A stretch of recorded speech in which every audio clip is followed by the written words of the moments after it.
Glossophobia or speech anxiety is the fear of public speaking or of speaking in general.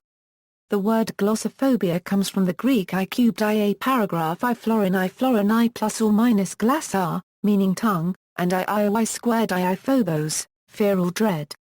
Many people only have this fear, while others may also have social phobia or social anxiety disorder. Stage fright may be a symptom of glossophobia.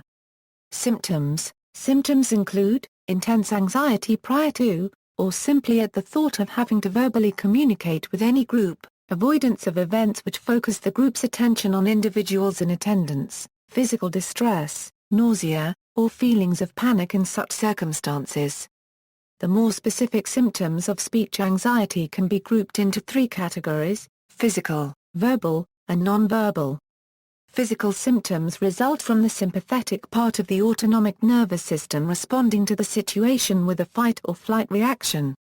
Since the modus operandi, or method of operating, of the sympathetic system is all or nothing, adrenaline secretion produces a wide array of symptoms at once, all of which are supposed to enhance your ability to fight or escape a dangerous scenario.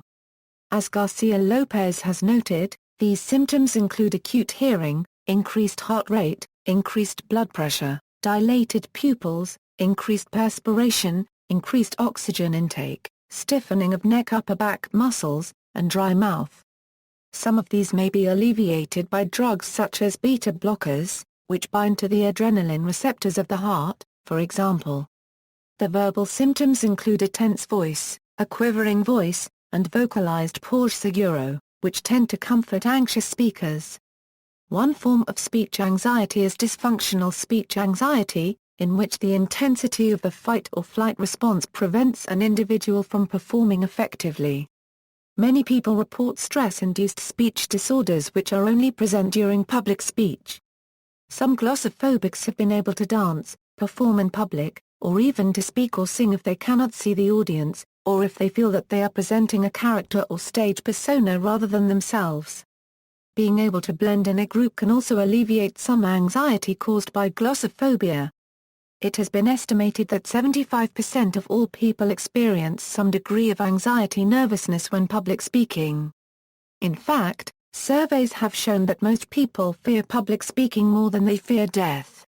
If untreated, public speaking anxiety can cause serious detrimental effects on people in general, and undergraduate students in particular, as it may prevent them from accomplishing their educational goals.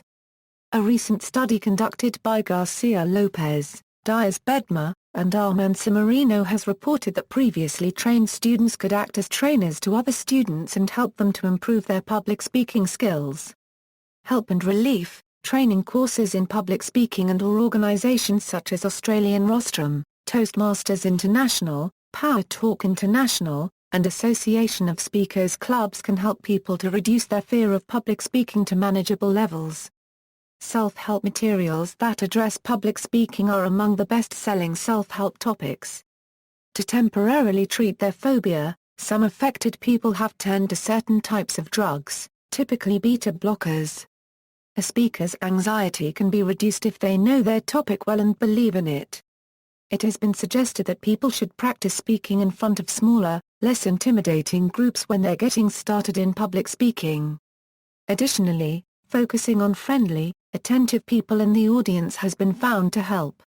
Many suggest that speakers should remember to not take themselves too seriously, and further suggest that they should remind themselves if they make a mistake that there is a good chance the audience won't have noticed. Gaining experience in public speaking often results in it becoming easier for the person. Loosening up a tough crowd by asking questions promotes audience participation. A speaker may also find this exercise to be helpful when their mind goes blank, as it gives them time to regain their train of thought. See also, Selective Mutism, List of Phobias. References. Rothwell, J. Dan. In the Company of Others, An Introduction to Communication. New York, McGraw-Hill, 2004.